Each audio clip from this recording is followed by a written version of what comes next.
Bonjour à tous, aujourd'hui nous sommes dans le bureau de Martin, spécialement à côté du bureau de Louis Martin, où il dessinait les dessins des dentelles, où il faisait aussi les commandes pour le travail de Zélie Martin, son épouse.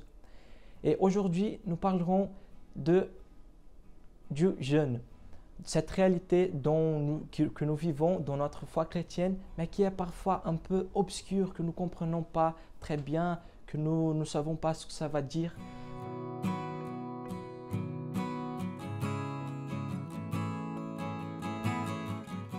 Aujourd'hui, je vous expliquerai que le jeûne, c'est vraiment une réalité très particulière à notre foi parce qu'elle nous donne un sens d'abnégation, de vraiment renoncer nos propres désirs pour être libres de notre volonté qui parfois nous emmène à des lieux pas très proches de Dieu, qui nous éloignent un peu de Dieu parce que nous sommes parfois très retenus, très attachés à nos propres volontés et nous oublions de voir quelle est la volonté de Dieu pour nous. Donc, quand nous jeûnons, nous vraiment laissons partir de nos cœurs, nous détachons de nos propres volontés, de nos désirs humains pour vraiment comprendre et voir et saisir dans notre vie ce qui est la volonté de Dieu pour nous.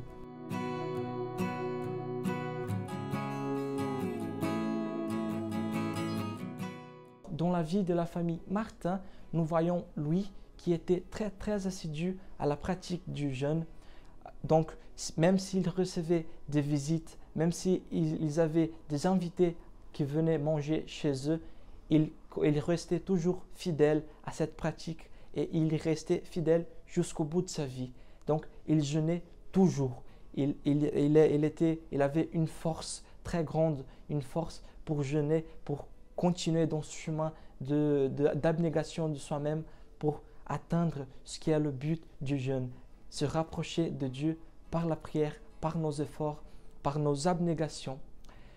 Zélie, de son côté, elle n'aimait pas trop le jeûne comme lui, mais elle mettait quand même d'efforts pour y être fidèle, pour accompagner lui qui jeûnait tout le temps fidèlement. Elle mettait d'efforts pour l'accompagner, pour être à son côté. Même si ça le gênait un peu, quand même, elle était toujours fidèle à cette pratique.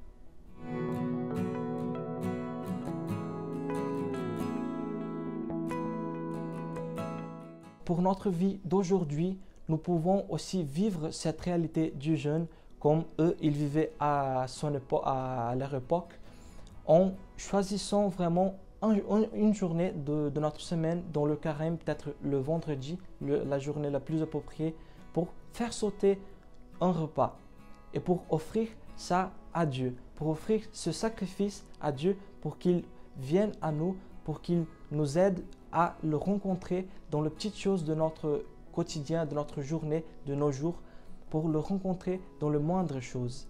Donc là, je fais ce sacrifice dans ma chair pour atteindre, pour vraiment voir Dieu qui est à mon côté et qui m'accompagne toujours.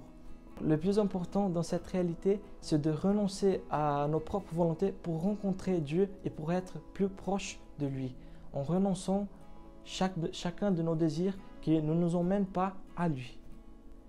Au revoir à tous, nous nous rencontrons dans les autres vidéos du carême.